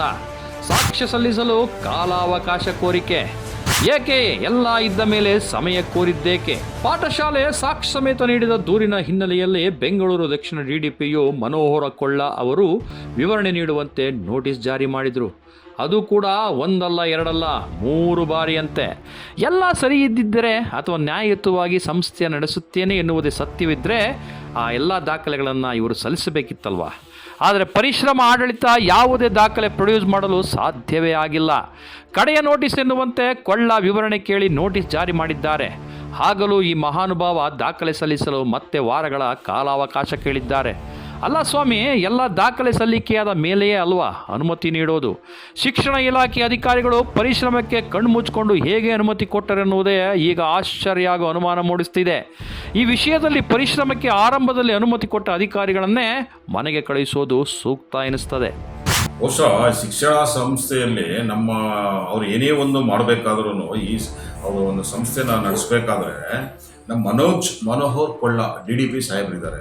ಸೊ ಅವ್ರಿಗೆ ಈ ಅಕ್ರಮವಾಗಿ ನಡೀತಿರೋದು ಇಡೀ ಬೆಂಗಳೂರು ಸಿಟಿ ಸೌತಲ್ಲಿ ಎಲ್ಲ ಕಾಲೇಜುಗಳು ಗೊತ್ತು. ಬಟ್ ಈ ಕಾಲೇಜುಗಳಿಗೆ ಕಂಡ್ಕೊಂಡಿಲ್ವೋ ಗೊತ್ತಿಲ್ಲ ಸಾಹೇಬ್ರೆ ಬಹುಶಃ. ಆದ್ರೂ ಈಗ ಏನಾಗಿದ್ದಾರೆ ಅಂತ ಹೇಳಿದ್ರೆ ಸರ್, ಈ ತಿಳುವಳಿಕೆ ಪತ್ರ ಕೊಟ್ಟಿದ್ದಾರೆ ನೋಡಿ. ಎಂತ ಅಂತ ಹೇಳಿದ್ರೆ ಒಬ್ರು ಶಾಸಕರಿಗೆ ತಿಳುವಳಿಕೆ ಪತ್ರ ಕೊಟ್ಟಿದ್ದಾರೆ ಅಂತ ಹೇಳಿದ್ರೆ ಇವರು ಎಷ್ಟು ಮಟ್ಟಿಗೆ ಕೊಟ್ಟಿರ್ಬೋದು? ಅದು 1, 2, 3 ತಿಳುವಳಿಕೆ ಪತ್ರ ಕೊಟ್ಟಿದ್ದಾರೆ. ಆ 3 ತಿಳುವಳಿಕೆ ಪತ್ರ ಕೊಟ್ಟರು ನಮ್ಮ ಶಾಸಕರು ಇನ್ನೂ ಅದನ್ನ ತಿಳ್ಕೊಂಡಿಲ್ಲ ಅಂತ ಕಾಣುತ್ತೆ. ಅಕ್ರಮ ಮುಚ್ಚಾಕೋಕೆ CM ಹೆಸರು ದುರ್ಬಳಕೆ, DCM ಸಾಹೇಬರ ಶ್ರೀರಕ್ಷೆ ಎನ್ನುವ ಅಸ್ತ್ರ ಪ್ರಯೋಗ, ಸಚಿವ ಮಧು ಬಂಗಾರಪ್ಪ ಬೆಂಬಲ ನನಗಿದೆ ಎನ್ನುವ ಶಿಫಾರಸ್ಸು. ಪ್ರಶ್ನೆ ಇರೋದೇ ಇಲ್ಲಿ ನೋಡಿ. ಮಾತೆತ್ತರೆ DKಶಿ ಸಿದ್ದರಾಮಯ್ಯ ನಾಮಜಪ ಮಾಡುವ ಪ್ರದೀಪ್ ಈಶ್ವರ್ ಅಗತ್ಯಕ್ಕಿಂತ ಹೆಚ್ಚಿನ ರೀತಿಯಲ್ಲಿ ಅವರಿಬ್ಬರನ್ನ ಕನವರಿಸುವುದು ಯಾಕೆ ಎನ್ನುವುದನ್ನು ತಿಳಿಸಿ ಹೇಳಬೇಕಿಲ್ವೇನೋ? ಅವರ ಬಕೆಟ್ ಹಿಡಿಯದೆ ಹೋದರೆ ಪರಿಶ್ರಮಕ್ಕೆ ಅಪಾಯ ತಪ್ಪಿದ್ದಲ್ಲ ಎನ್ನುವುದು ಪ್ರದೀಪ್ಗೆ ಚೆನ್ನಾಗಿ ಗೊತ್ತಿದೆ. ಹಾಗಾಗಿನೇ ಯಾವುದೇ ವೇದಿಕೆಗಳಿಗೆ ಹೋದರೂ ಇವರಿಬ್ಬರ ಗುಣಗಾನ ಮಾಡಿದರೆ ತಿನ್ನೋ ಅನ್ನ ಅರಗೋಲ್ಲ ಎನಿಸ್ತದೆ. ಶಿಕ್ಷಣ ಇಲಾಖೆ ನೋಟಿಸ್ ಜಾರಿ ಮಾಡಿದರೂ CM, DCM, ಎಜುಕೇಷನ್ ಮಿನಿಸ್ಟರ್ ಅವರ ನಾಮಜಪ ಮಾಡಿ ಯಾವುದೇ ಕ್ರಮ ಜಾರಿಯಾಗದಂತೆ ಪ್ರೆಷರ್ ಕ್ರಿಯೇಟ್ ಮಾಡಿಸ್ತಿದ್ದಾರೆ ಅನ್ನೋ ಮಾತು ಸಾಕಷ್ಟು ಕೇಳಿಬರ್ತಾ ಇದೆ. ಇಲಾಖೆಯನ್ನು ತನ್ನ ಕಂಟ್ರೋಲ್ನಲ್ಲಿ ಇಟ್ಕೊಂಡಿರೋ ಪ್ರದೀಪ್ ಈಶ್ವರ್ ತನ್ನ ಪರಿಶ್ರಮ ಅಕ್ರಮದ ಸಾಮ್ರಾಜ್ಯ ರಕ್ಷಣೆಗೆ ತನ್ನ ಪೊಲಿಟಿಕಲ್ ಸ್ಟೇಟಸನ್ನು ಮಿಸ್ಯೂಸ್ ಮಾಡ್ಕೊಳ್ತಿದ್ದಾರೆ ಅನ್ನೋದು ಕೂಡ ಗುಟ್ಟಾಗೇನು ಉಳಿದಿಲ್ಲ. ಬಹುಶಃ ಎಲ್ಲಿ ನೋಡಿದ್ರು ನಮ್ಮ ಸಿದ್ದರಾಮಯ್ಯ ಸಾಹೇಬ್ರ ಹೆಸರು ಹೇಳ್ತಾರೆ, DK ಶಿವಕುಮಾರ್ ಸಾಹೇಬ್ರು ಹೇಳ್ತಾರೆ, ಬಂಗಾರಪ್ಪ ಸಾಹೇಬ್ರ ಹೆಸರು ಹೇಳ್ತಾರೆ. ಬಟ್ ಇದೆಲ್ಲ ಏನಕ್ಕೆ ಯೂಸ್ ಮಾಡ್ಕೊಳ್ತಾರೆ ಅಂತ ಹೇಳಿದ್ರೆ, ಇವ್ರು ಮಾಡ್ತಾ ಇರೋದು ಅಕ್ರಮನ ಎಲ್ಲ ಫುಲ್ಲು ಅಟ್ಲೀಸ್ಟ್ ಈಗ ಅವ್ರದ ಒಂದು ಸಪೋರ್ಟ್ ಇರ್ಬೇಕಲ್ಲ ಸರ್. ಆ ಸಪೋರ್ಟ್ ಇರೋದ್ರೆ ಬರಬೇಕು ಅಂದ್ಬಿಟ್ಟು ಇವರು ಎಲ್ಲ ಅವ್ರ ಹೆಸರುಗಳೆಲ್ಲ ಎಲ್ಲ ಕಡೆ ಹೋಗಿದ ಕಡೆ ಎಲ್ಲ ಬಿಲ್ಡಪ್ ಕೊಡ್ತಾರೆ. ಎಜುಕೇಶನ್ ಡಿಪಾರ್ಟ್ಮೆಂಟ್ಗೆ ಹೋಗೋದು, ಅಲ್ಲಿ ಹೋಗ್ಬಿಟ್ಟು ಎಜುಕೇಶನ್ ಡಿಪಾರ್ಟ್ಮೆಂಟ್ ಅಲ್ಲಿ ಫುಲ್ ಎಲ್ಲಾರ್ಗು ಹೋಗ್ಬಿಟ್ಟು ಹಂಗೆ ಹಂಗ್ ಮಾಡಿ ಅಂದ್ಬಿಟ್ಟು ಎಲ್ಲರಿಗೂ ಎದುರಿಸಿಟ್ಬಿಟ್ಟವ್ರೆ. ಯಾವುದೇ ನಾವು ಮಾಹಿತಿ ಕೇಳೋರು ಪ್ರತಿಯೊಂದು ಮಾಹಿತಿನೂ ಕೊಡಬೇಡಿ ಅಂತ ಹೇಳಿಟ್ಟವ್ರು. ಈಗ ಇಷ್ಟು ದಿವಸ ನಾವು ಏನೇ ಮಾಹಿತಿ ಕೇಳೋರು ಕೊಡ್ತಿದ್ರು, ಈಗ ಬಟ್ ಯಾವ ಮಾಹಿತಿನೂ ಕೊಡ್ತಿಲ್ಲ. ಎಲ್ಲ ಇವ್ರದೇ ಪ್ರಭಾವ. ಎಲ್ಲ ಕಡೆ ಹೋಗ್ಬಿಟ್ಟು ಫೋನ್ ಮಾಡಿಸೋದು, ಅದು ಕೊಡಬೇಡಿ ಇದು ಕೊಡಿಬೇಡಿ ನೋಡಿ. ಎಲ್ಲ ಇವ್ರದ್ದು ಎಲ್ಲ ಕರೆಕ್ಟ್ ಆಗಿದ್ದಿದ್ರೆ ಇವರು ಕೋರ್ಟ್ಗೆ ಹೋಗ್ಬಿಟ್ಟು ಯಾಕೆ ಇಂಜೆಕ್ಷನ್ ಆರ್ಡರ್ ತರಬೇಕಾಯ್ತು? ಇವರು ಕರೆಕ್ಟ್ ಆಗಿದ್ದಿದ್ರೆ ಇವರು ಕೋರ್ಟ್ಗೆ ಹೋಗ್ತಿದ್ರಾ? ಯಾಕೆ ಹೋಗ್ತಿದ್ರು ಕೋರ್ಟಿಗೆ? ಕ್ರಮ ಮಾಡಿರೋದ್ರಿಂದ ತಾನೇ ಕೋರ್ಟ್ಗೆ ಹೋಗಿರೋದು. ಜಾಹೀರಾತು ಜನಗಳಿಗೆ ತೋರಿಸ್ಬೇಡಿ, ಹೊರಗಡೆ ಯಾವುದೇ ರೀತಿ ಯಾರಿಗೂ ಪ್ರಸಾರ ಮಾಡಬೇಡಿ, ನಾನು ಏನು ಮಾಡ್ತಾ ಇದೀನೋ ಅದನ್ನ ತೋರಿಸ್ಬಿಡಿ ಅಂದ್ಬಿಟ್ಟು ಕೋರ್ಟ್ಗೆ ಹೋಗ್ಬಿಟ್ಟು ಸ್ಟೇ ತಂದಿದ್ದಾರೆ. ಇದೆಷ್ಟು ಮಟ್ಟಕ್ಕೆ ಸರಿ ಇರ್ಬೋದು. ಆದರೆ ದುರಂತದ ವಿಷಯ ಏನು ಗೊತ್ತೇನ್ರಿ, ಮಿನಿಸ್ಟರ್ ಮಧು ಬಂಗಾರಪ್ಪ ಕೂಡ ಪರಿಶ್ರಮದ ವಿರುದ್ಧ ಸಾಕಷ್ಟು ದೂರುಗಳು ಬಂದರು, ಅದಕ್ಕೆ ಸಂಬಂಧಪಟ್ಟಂಥ ಸಾಕ್ಷಿಗಳನ್ನು ಸಲ್ಲಿಸಿದ್ರು. ಯಾವುದೇ ರೀತಿಯಲ್ಲೂ ಕೂಡ ಸ್ಟ್ರಿಕ್ಟ್ ಆ್ಯಕ್ಷನ್ ತೆಗೆದುಕೊಳ್ಬೇಡಿ ಅಂತ ಹೇಳಿ ಅಧಿಕಾರಿಗಳಿಗೆ ಫರ್ಮಾನು ಹೊರಡಿಸಿದ್ದಾರಂತೆ. ಈ ಹಿಂದೆಯೇ PU ಮಂಡಳಿ ನಿರ್ದೇಶಕರಾಗಿದ್ದ ಸಿಂಧು ರೂಪೇಶ್ ಎನ್ನುವ ಮಹಿಳಾ IAS ಅಧಿಕಾರಿ ಪರಿಶ್ರಮದ ಬಾಗಿಲು ಮುಚ್ಚಿಸೋಕೆ ಸಿದ್ಧವಿದ್ದ ಕಡತಕ್ಕೆ ಸಹಿ ಹಾಕಲೇ ಇಲ್ಲ. ಇದರ ಹಿಂದೆ ಇದ್ದ ಪ್ರಜರೇ ಪ್ರದೀಪ್ ಈಶ್ವರ್ ಮತ್ತು ಮಧು ಬಂಗಾರಪ್ಪರದು ಎನ್ನುವ ಮಾತು ಕೂಡ ಕೇಳಿಬರ್ತಾ ಇದೆ. ಪ್ರಕರಣ ಸಂಬಂಧ ಏನು ಕ್ರಮ ಕೈಗೊಳ್ಳಲಾಗಿದೆ ಎಂದು ಕೇಳಲು ಹೋದರೆ ಮಾಹಿತಿಯನ್ನೇ ನೀಡದಂತೆ ಇಡೀ ಇಲಾಖೆಯ ಬಾಯಿಯನ್ನೇ ಮುಚ್ಚಿಸಿದ್ದಾರಂತೆ ಈ ಪ್ರದೀಪ್ ಈಶ್ವರ್. ಅದೇನು ಟ್ಯೂಷನ್ ಸೆಂಟರೋ ದನದ ದೊಡ್ಡಿಯೋ, ವಿದ್ಯಾರ್ಥಿಗಳನ್ನು ರೂಮಿನಲ್ಲಿ ಕೂಡಾಕಿ ಪಾಠ, ಮಕ್ಕಳಿಗೆ ಪೌಷ್ಟಿಕ ಆಹಾರ ಸಿಗ್ತಾ ಇದೆ ಎನ್ನುವುದೇ ಡೌಟು. ಪರಿಶ್ರಮ ಸೆಂಟರ್ಗಳ ಬಳಿ ಹೋದರೆ ಅಲ್ಲಿ ನಡೆಯುತ್ತಿರಬಹುದಾದಂಥ ಅಕ್ರಮ ಹಾಗೂ ಅವ್ಯವಸ್ಥೆಗಳ ಅಸಲಿಯತ್ತು ಗೊತ್ತಾಗಿ ಬಿಡ್ತದೆ. ಒಂದೊಂದು ಸೆಂಟರ್ಗಳಲ್ಲೂ ದನದ ದುಡ್ಡಿಯಂತೆ ವಿದ್ಯಾರ್ಥಿಗಳನ್ನು ಕೂಡಿ ಹಾಕಲಾಗಿದೆ. ಇಂತಿಷ್ಟೇ ವಿದ್ಯಾರ್ಥಿಗಳನ್ನು ದಾಖಲಾತಿ ಮಾಡ್ಕೊಳ್ಬೇಕು ಅನ್ನೋದು ಇಲಾಖೆಯಲ್ಲಿ ರೂಲ್ಸ್ ಇದೆ. ಆದರೂ ಅದ್ಯಾವುದು ಪಾಲನೆ ಆಗ್ತಾ ಇಲ್ಲ. ಅವರಿಗೆ ಗುಣಮಟ್ಟದ ಶಿಕ್ಷಣ ದೊರೆಯುತ್ತಿದೆಯೇ? ಅದನ್ನು ನೋಡಿದವರು ಯಾರು ಸ್ವಾಮಿ? ಜಾಹೀರಾತುಗಳಲ್ಲಿ ಮಾತ್ರ ಪುಟಗಟ್ಟಲೆ ಪ್ರತಿಭಾನ್ವಿತರ ಫೋಟೋಗಳನ್ನು ಹಾಕಿ ಬಿಲ್ಡಪ್ ಕೊಡಲಾಗ್ತಾ ಇದೆ. ಇಷ್ಟೊಂದು ವಿದ್ಯಾರ್ಥಿಗಳನ್ನು ಸೇರಿಸಿಕೊಳ್ಳೋಕೆ ಇಲಾಖೆಯ ನಿಯಮಗಳಲ್ಲಿ ನಿಜಕ್ಕೂ ಅವಕಾಶ ಇದೆಯಾ ಎನ್ನುವುದು ಕೂಡ ಗೊತ್ತಿಲ್ಲ. ಆದರೆ ವಿದ್ಯಾರ್ಥಿಗಳನ್ನು ಒಂದೆಡೆ ಕೂಡಾಕೊಂಡು ಅವರಿಗೆ ಟ್ಯೂಷನ್ ನೀಡಲಾಗ್ತಿದೆ. ಅದರಲ್ಲಿ ಪ್ರತಿಭಾನ್ವಿತರನ್ನು ಮಾತ್ರ ಮುಂದಿನ ಬೆಂಚಿನಲ್ಲಿ ಕೂರಿಸಿ ಅಥವಾ ಪ್ರತ್ಯೇಕ ಬ್ಯಾಚ್ ಮಾಡಿಸಿ ವಿಶೇಷ ತರಬೇತಿಯನ್ನು ನೀಡಲಾಗ್ತಿದೆ ಎನ್ನುವ ಮಾತುಗಳಿವೆ. ತಾನು ನಿಯತ್ತಾಗಿ ವಿದ್ಯಾರ್ಥಿಗಳನ್ನು ನಡೆಸಿಕೊಳ್ಳುತ್ತಿದ್ದೇನೆ ಎನ್ನುವುದೇ ಸತ್ಯವಾದರೆ ಪರಿಶ್ರಮ ಸೆಂಟರ್ಗಳ ಹಿಂಭಾಗಗಳಿಂದ ವೆಹಿಕಲ್ಗಳಲ್ಲಿ ಮಕ್ಕಳನ್ನು ತುಂಬಿ ಕಳುಹಿಸುತ್ತಿರುವುದೇಕೆ? ಇದು ಪ್ರದೀಪ್ ಈಶ್ವರ್ ಬಳಿ ಇದಕ್ಕೆ ಉತ್ತರ ಇದೆಯಾ? No chance. ಬಹುಶಃ ನೋಡಿ, ಈಗ ಪೇರೆಂಟ್ಸ್ ಹೆಂಗ್ ಬರ್ತಾರೆ ಅಂತ ಹೇಳಿದ್ರೆ ಅಟ್ರಾಕ್ಷನ್ಗೆ BJS ಆಸ್ಪತ್ರೆ ಪಕ್ಕದಲ್ಲಿ ಒಂದು 6th ಫ್ಲೋರ್ ಬಿಲ್ಡಿಂಗ್ ಇದೆ ಸರ್. ಆ 6th ಫ್ಲೋರ್ ಬಿಲ್ಡಿಂಗ್ ಎಲ್ಲ ಪೇರೆಂಟ್ಸ್ಗೂ ತೋರಿಸೋದು, ಸ್ಟೂಡೆಂಟ್ ತೋರಿಸೋದು, ಇದೇ ಕಾಲೇಜು ಅಂದ್ಬಿಟ್ಟು. ಈಗ ನಾನು ಅಕ್ರಮವಾಗಿ ಇವರು ಮಾಡ್ತಾ ಇರೋದನ್ನ ಅಲ್ಲೆಲ್ಲ ಕಂಪ್ಲೇಂಟ್ ಕೊಟ್ಟು ಎಲ್ಲ ಆದ್ಮೇಲೆ ಈಗ ಆ ಮಕ್ಕಳನ್ನ ಪಾಪ ಹಿಂದ್ಗಡೆಯಿಂದ ಕರ್ಕೊಂಡು ಹೋಗ್ತಾರೆ. ಇದು ಏನ್ ಸರ್ ಅನ್ಯಾಯ? ಹಿಂದ್ಗಡೆಯಿಂದ ಕರ್ಕೊಂಡು ಹೋಗೋದು ಬಹುಶಃ ಎಲ್ಲ ನನ್ನ ಹತ್ರ ಇದೆ. ಅದನ್ನ ನಿಮ್ಗೆ ತೋರಿಸ್ಕೊಡ್ತೀನಿ ನೋಡಿ ಬೇಕಾದ್ರೆ. ಆ ಮಕ್ಕಳನ್ನ, ಹೆಣ್ಮಕ್ಳನ್ನ ಪಾಪ ಯಾವುದೋ ಊರಿಂದ ಬಂದಿರ್ತಾರೆ, ಚೆನ್ನಾಗಿ ಇವರು ಎಲ್ಲ ಇದು ಮಾಡ್ತಾರೆ ಅಂದ್ಬಿಟ್ಟು ಎಲ್ಲ ಬಿಲ್ಡಪ್ ಕೊಟ್ಬಿಟ್ಟು ಆ ಮಕ್ಕಳನ್ನ ಮುಂದ್ಗಡೆ ತೋರಿಸೋದು, ಆ ಹಿಂದ್ಗಡೆ ಸೆಲ್ಲರಿಂದ ಕರ್ಕೊಂಡು ಹೋಗ್ತಾರೆ. ಏನಿಲ್ಲ, ವಿತೌಟ್ ಪರ್ಮಿಷನ್. ಯಾರು ಯಾವ ಟೈಮಲ್ಲಿ ಯಾರು ಬರ್ತಾರೋ ಅದೊಂದು ಭಯ ಬಡಿತೆ ಈಗ ಅವ್ರಿಗೆ. ಈಗ 6th ಫ್ಲೋರ್ ಅಲ್ಲಿ ತೋರಿಸ್ಬಿಟ್ಟು PU ಕಾಲೇಜ್ ಎಷ್ಟು ಧೈರ್ಯವಾಗಿ ಅವ್ರು ಬೋರ್ಡ್ ಹಾಕೊಂಡಿದ್ದಾರೆ ಅಂತ ಹೇಳಿದ್ರೆ ವಿತೌಟ್ ಪರ್ಮಿಷನ್. ಅವ್ರ ಪರ್ಮಿಷನ್ ಇರೋದು ಉಳ್ಳಾಳಲ್ಲಿ, ಒಂದು ಮಲ್ಲತ್ತಳ್ಳಿಲಿ ಒಂದು ಪರ್ಮಿಷನ್ ತಗೊಂಡಿರೋದು. ಕೆಂಗೇರಿ ರೋಡಲ್ಲಿ ರಸ್ತೆಯಲ್ಲಿ ಅಲ್ಲಿ ನಡೆಸ್ತಾ ಇರೋದು, ಅಲ್ಲಿ ಪರ್ಮಿಷನ್ ಇಲ್ಲ. ಯಾವ ಒಂದು ಬಿಲ್ಡಿಂಗು ಪರ್ಮಿಷನ್ ಇಲ್ಲ, ಒಂದು NBC ಸರ್ಟಿಫಿಕೇಟ್ ಇಲ್ಲ, ಒಂದು ಫೈರ್ ಎಕ್ಸಿಸ್ಟೆನ್ಸ್ ಸರ್ಟಿಫಿಕೇಟ್ ಇಲ್ಲ, BBMP ಸರ್ಟಿಫಿಕೇಟ್, ಯಾವುದೊಂದು ಪರ್ಮಿಷನ್ ಇಲ್ಲ, ವಿತೌಟ್ ಪರ್ಮಿಷನ್. ಅದೇ ಮೇನು. ಎಲ್ಲಿ ಕಾಂಪ್ಲೆಕ್ಸ್ ಕಾಣುತ್ತೋ ಆ ರಸ್ತೆಯಲ್ಲಿ ಪರಿಶ್ರಮ, ಎಲ್ಲಿ ರಸ್ತೆ ಕಾಂಪ್ಲೆಕ್ಸ್ ಕಾಣುತ್ತೋ ಪರಿಶ್ರಮ. ಇದೇ ಬೋರ್ಡ್ ಹಾಕ್ಬಿಟ್ಟು ಜನಗಳಿಗೆ ಯಾವ ರೀತಿ ಮರಳು ಮಾಡ್ತಾ ಇದ್ದೀರಾ ಸರ್? ದಯವಿಟ್ಟು ಈ ಥರ ಮಾಡಕ್ಕೆ ಹೋಗಬೇಡಿ. ಇದು ಒಂದು ಕಥೆಯಾದರೆ ಟ್ಯೂಷನ್ ಸೆಂಟರ್ಗಳಲ್ಲಿರುವ ಮಕ್ಕಳಿಗೆ ಪೌಷ್ಟಿಕ ಆಹಾರ ಪೂರೈಕೆಯಾಗ್ತಿದೆ ಅನ್ನೋದು ಮತ್ತೊಂದು ಡೌಟ್. 3 ಹೊತ್ತಿನ ಊಟ ಪೂರೈಕೆಯಾಗುವ ಸ್ಥಿತಿ ಗಮನಿಸಿದರೆ ಹೈಜೆನಿಕ್ಗೆ ಇಲ್ಲಿ ಯಾವುದೇ ರೀತಿಯಂಥ ಮಹತ್ವ ಆದ್ಯತೆ ಕೊಡ್ತಿರೋದು ಅನುಮಾನ ಎನಿಸುತ್ತದೆ. ಏನು ಕೊಟ್ಟರೂ ಮಕ್ಕಳು ತಿಂದ್ಬಿಡ್ತಾರೆ ಎನ್ನುವ ಮನಸ್ಥಿತಿ ಬಹುಶಃ ಪ್ರದೀಪ್ ಈಶ್ವರ್ಗೆ ಇದ್ದಂತಿದೆ. ಹಾಗಾಗಿನೇ ಎಲ್ಲೋ ಒಂದರೆ ಕಿಚನ್ನಲ್ಲಿ ಆಹಾರವನ್ನು ರೆಡಿ ಮಾಡಿ ಪ್ರತಿ ಸೆಂಟರ್ಗೂ ಪೂರೈಕೆ ಮಾಡಲಾಗ್ತಾ ಇದೆ. ಸಾವಿರಾರು ಮಕ್ಕಳು ಸೇವಿಸುವ ಆಹಾರ ನಿಜಕ್ಕೂ ತಿನ್ನಲು ಯೋಗ್ಯವಾಗಿದೆಯೇ ಇಲ್ಲವೇ ಎನ್ನುವುದನ್ನು ಕೂಡ ಟೆಸ್ಟ್ ಮಾಡ್ತಿಲ್ಲವಂತೆ. ದುರಾದೃಷ್ಟಕ್ಕೆ ಆಹಾರ ಕಲಬೆರಕೆಯಾಗಿ ಅಥವಾ ಫುಡ್ ಪಾಯ್ಸನಿಂಗ್ ಆದರೆ ಅದಕ್ಕೆ ಯಾರು ಹೊಣೆ? ಪ್ರದೀಪ್ ಈಶ್ವರ್ ಇದರ ಹೊಣೆ ಹೊರ್ತಾರ? ಜಾಹೀರಾತು ಕೊಟ್ಟು ಮಾಧ್ಯಮಗಳ ಬಾಯಿಗೆ ಬೀಗ. ಪ್ರದೀಪ್ ಈಶ್ವರ್ ಮಾಲೀಕತ್ವದ ಪರಿಶ್ರಮ ಮಾಡ್ತಿರುವ ಹಗಲು ದರೋಡೆ, ವಿದ್ಯಾರ್ಥಿಗಳ ಶೈಕ್ಷಣಿಕ ಭವಿಷ್ಯದೊಂದಿಗಿನ ಚೆಲ್ಲಾಟದ ಸುದ್ದಿ ಕನ್ನಡದ ಮಾಧ್ಯಮಗಳಿಗೆ ಗೊತ್ತಿಲ್ಲ ಎಂದೇನಲ್ಲ. ಹಾಗಿದ್ದರೂ ಅದರ ಮೇಲೆ ಯಾಕೆ ಬೆಳಕು ಚೆಲ್ತಿಲ್ಲ? ಏಕೆಂದರೆ ಪರಿಶ್ರಮದ ಕರ್ಮಕಾಂಡವನ್ನು ಪಾಠಶಾಲೆ NGO ಎಳೆ ಎಳೆಯಾಗಿ ಸಾಕ್ಷ್ಯಮಿತ ಬಿಚ್ಚಿಟ್ಟಿದ್ದಾಗಿದೆ. ಅದಕ್ಕೆ ಸಂಬಂಧಿಸಿದ ದಾಖಲೆಗಳು ಸಂಸ್ಥೆಯ ಬಳಿ ಇದೆ. ಸ್ವತಃ ದಾಖಲೆ ಇಟ್ಕೊಂಡು ಸುದ್ದಿ ಮಾಡಿ ಎಂದು ಪಾಠಶಾಲೆಯ ಗಂಗಾಧರ್ ಸುತ್ತದ TV ಚಾನೆಲ್ ಕಚೇರಿಗಳಿಲ್ಲ. ಕೆಲವರು ನೋಡೋಣ ಎಂದು ಸಾಗಾಕಿದ್ರಂತೆ, ಇನ್ನು ಕೆಲವರು ಸಾಕ್ಷ್ಯ ಸಾಲದು ಎಂದೇಳಿ ಜಾರಿಕೊಂಡ್ರಂತೆ. ಈ ನಡುವೆ ಜನತಾ TV ಮಾತ್ರ ಪರಿಶ್ರಮ ಅಕ್ರಮ ಎನ್ನುವ ಶೀರ್ಷಿಕೆಯಲ್ಲಿ ಎಳೆ ಎಳೆಯಾಗಿ ಎಪಿಸೋಡ್ ವೈಸ್ ಈತನ ಕರ್ಮಕಾಂಡ ಬಿಚ್ಚಿಟ್ಟಿತ್ತು. ಆದರೆ ಆ ಮಾಧ್ಯಮದ ಮೇಲೆ ಪರಿಶ್ರಮಕ್ಕೆ ಸಂಬಂಧಿಸಿದಂತೆ ಯಾವುದೇ ಸುದ್ದಿ ಪ್ರಸಾರ ಮಾಡದಂತೆ ಸ್ಟೇ ತರಲಾಗಿದೆಯಂತೆ. ಪರಿಶ್ರಮ ಕೊಟ್ಟ ದೂರಿನ ಹಿನ್ನೆಲೆಯಲ್ಲಿ ಶಿಕ್ಷಣ ಇಲಾಖೆಗೆ ದಾಖಲೆ ಕೊಡದೆ, ಸಾಕ್ಷ್ಯ ಒದಗಿಸದೆ, ವಿವರಣೆ ಕೊಡದೆ ಸತಾಯಿಸುತ್ತಿರುವುದು ಏಕೆ ಎನ್ನುವುದಕ್ಕೆ ಉತ್ತರ ಸೋ ಸಿಂಪಲ್. ತಾನು ಸಾಚ, ಸಭ್ಯಸ್ಥ, ಪ್ರಾಮಾಣಿಕ, ದಕ್ಷ ಎಂದು ಪ್ರೂವ್ ಮಾಡಿಕೊಳ್ಳಲು ಇವರ ಬಳಿ ಒಂದೇ ಒಂದು ಸಾಕ್ಷ್ಯ ಇಲ್ಲ. ಈ ನಡುವೆ ತನ್ನ ತಪ್ಪು ಮುಚ್ಚಿ ಹಾಕೋಕೆ ಮಾಡಬಾರದ ಪ್ರಯತ್ನವನ್ನೆಲ್ಲ ಮಾಡ್ತಾ ಇದ್ದಾರೆ. ಆಡಳಿತಾರೂಢ ಸರ್ಕಾರದ ಶಾಸಕನಾಗಿದ್ದರೂ ಇಡೀ ಪ್ರಕರಣ ತನಗೇ ಉಲ್ಟಾ ಹೊಡೆಯುವಂತೆ ಇರುವುದರಿಂದ ಪ್ರದೀಪ್ ಈಶ್ವರ್ ತೆಪ್ಪಗಾಗಿದ್ದಾರೆ ಎನ್ನಲಾಗ್ತಾ ಇದೆ. ಅವರ ಬಳಿ ಸಾಕ್ಷ್ಯಗಳಿದ್ದರೆ ಈಗಲೂ ಇಲಾಖೆಗೆ ಸಲ್ಲಿಸಿ ತಾನು ಸಾಚ, ಸಭ್ಯಸ್ಥ, ನುಡಿದಂತೆ ನಡೆದುಕೊಳ್ಳುವವರು ಎನ್ನುವುದನ್ನು ಪ್ರೂವ್ ಮಾಡಲಿ. ಸಾರಿಗೆ ಎಕ್ಸ್ಪ್ರೆಸ್, ಜನತಾ TV ಪಾಠಶಾಲೆ ವಿರುದ್ಧ ಕಾನೂನಾತ್ಮಕವಾಗಿ ಸಮರ ಸಾರಲಿ. ಇದು ನಮ್ಮ ಚಾಲೆಂಜ್ ಕೂಡ. ನಿಮಗೆ ಗೊತ್ತಿರಲಿ, ಕನ್ನಡದ ಬಹುತೇಕ ಮಾಧ್ಯಮಗಳಿಗೆ ಲಕ್ಷಗಳ ಮೊತ್ತದಲ್ಲಿ ಜಾಹೀರಾತು ಕೊಟ್ಟು ಅವರ ಬಾಯಿ ಮುಚ್ಚಿಸಿದ್ದಾರಂತೆ ಈ ಪ್ರದೀಪ್ ಈಶ್ವರ್. ಮಾತೆತ್ತಿದರೆ ವಿಶ್ವೇಶ್ವರ ಭಟ್ ಅವರನ್ನು ತನ್ನ ಗುರುಗಳು ಎನ್ನುತ್ತಾರೆ. ಅದು ಸತ್ಯ ಕೂಡ, ಅದರ ಬಗ್ಗೆ ಯಾವುದೇ ಆಕ್ಷೇಪಗಳಿಲ್ಲ. ಆದರೆ ಅವರನ್ನು ತನ್ನ ಗುರುಗಳೆಂದು ಕರೆಯುವ ಪ್ರದೀಪ್ ಈಶ್ವರ್ ಅದೇ ಗುರುವಿನ ಹೆಸರಿಗೆ ಕಳಂಕ ತರುವಂಥ ಕೆಲಸ ಮಾಡುವುದು ಎಷ್ಟು ಸರಿ? ಪರ್ಮಿಷನ್ನೇ ಪಡೆಯದೆ ಅನಧಿಕೃತವಾಗಿ ಶಿಕ್ಷಣ ಸಂಸ್ಥೆಗಳು ನಡೆಸು ಎಂದು ವಿಶ್ವೇಶ್ವರ ಭಟ್ ಯಾವಾಗಲಾದರೂ ಈತನಿಗೆ ಹೇಳಿದ್ರ? ಖಂಡಿತ ಇಲ್ಲ. ಅವರ ಶಿಷ್ಯನಾಗಿದ್ದುಕೊಂಡು ಶಿಕ್ಷಣವನ್ನು ಹಣ ಲೂಟಿ ಮಾಡುವ ಅಸ್ತ್ರವನ್ನಾಗಿಸಿಕೊಳ್ಳುವುದು ಎಷ್ಟು ಮಟ್ಟಿಗೆ ಸರಿ? ಈ ವಿಷಯದಲ್ಲಿ ಪ್ರದೀಪ್ ಈಶ್ವರ್ ಅವರನ್ನು ಖಂಡಿಸಲೇಬೇಕು.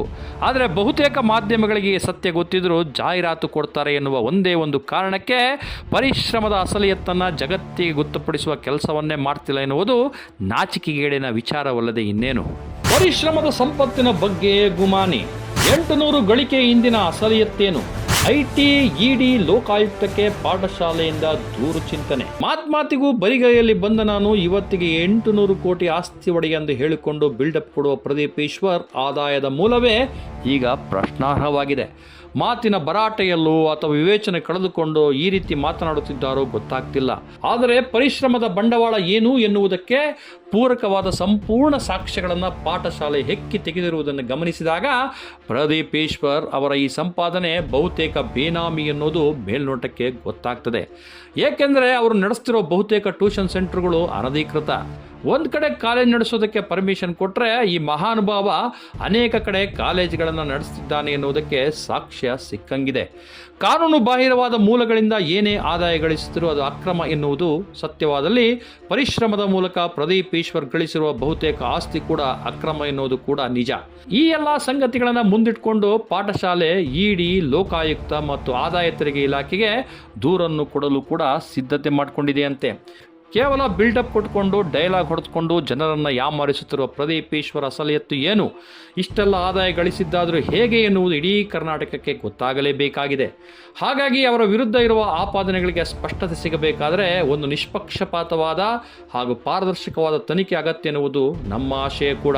ಸರ್, ನೀವು ಹೇಳ್ದಂಗೆ ನಾನು ಬೆಂಗಳೂರಿಗೆ ಬರಬೇಕಾದ್ರೆ ಬರೀ ಕೈಯಲ್ಲಿ ಬಂದು ಕೇವಲ 1.5 ವರ್ಷದಲ್ಲಿ ನಾನು 800 ಕೋಟಿ ಒಡೆಯ 800 ಕೋಟಿ ಎಂಪೈರ್ ಕಟ್ಟಿದ್ದೇನೆ ಅಂತ ಹೇಳ್ತೀರಲ್ಲ ಸರ್. ಬಹುಶಃ ಈ ತರ ತಾನೆ ಸರ್ ನೀವು ಕಟ್ಟಿರೋದು ಎಂಪೈರ್.